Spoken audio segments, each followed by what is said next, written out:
Pinag-usapan at pinag-uusapan sa social media ang pagsasampa ng kaso ng aktres na si Rita Daniela kay Archie Alemania.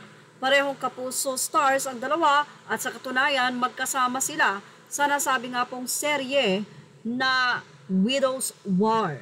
Mula sa Balitang Bayan ng GMA, Rita Daniela, inireklamo si Archie Alemania ng act of lasciviousness dahil umano sa paghalik at paghawak sa aktres. Pahayag ng nasabi nga pong aktres, nagsampa nga ito ng reklamo ang act of lasciviousness na si Rita Daniela laban kay Archie Alemania sa Office of the City Prosecutor sa Bacoor City.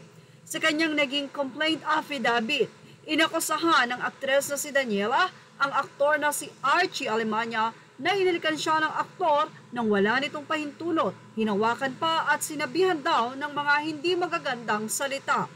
That being a public figure, a contractual artist with reputation to protect, it is very difficult for me to file the instant case, but the trauma I was and I'm experiencing brought about by the incident gave me courage to face the consequences and file the instant case against the respondent. Yan ang naging pahayag ng aktres. Ayon pa sa singer-actress, nangyari ang nasabing insidente noong September matapos siyang dumalo sa isang Thanksgiving party. Naghihintay umano siya ng Grab nang dumating si Archie na sakay ng puting van at tumigil sa kanyang harapan. Nag-alok umano ang aktor na ihahatid siya sa bahay. Tumanggi umano ang aktres noong una pero nagpumilit daw umano si Archie at pumayag na rin siya sa pag-aakalang sober na ito. Habang nasa biyahe ay inakbayan umano siya ni Archie at hinawakan siya sa balikat at leeg. Inalis umano niya ang kamay ni Archie at sinabihan na itigil ang ginagawa nito. Nang nakarating sa bahay at bababa na sana ng van, sinabi ni Daniela na hinawakan umano ni Archie ang kamay niya at humingi ng halik. Sinabihan umano niya ang aktor na umuwi na at pinaalala na kilala niya ang asawa nito. Sa kabila nito, sinabi ni Daniela na hinalikan pa rin siya ni Archie kahit wala siyang pahintulot. Ilang beses di umano siyang nagpumiglas mula sa aktor.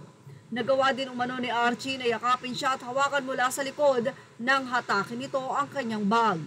Dito na umano siya nagsimulang umiyak at lalong pang nagpumiglas para makawala sa aktor at tuluyang makalabas ng sasakyan. Isinama ni Daniela sa reklamo ang screenshot ng mensahe ni Daniela kay Archie kaugnay sa ginawa nitong pambabasto sa kanya. Humingi umano ng paumanhin sa kanya ang aktor ay sinabing lasing siya.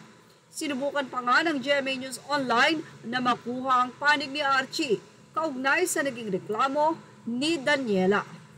Well, mula po ito sa ulat ni Joan Lay, Kasilaw, FRJ GMA Integrated News.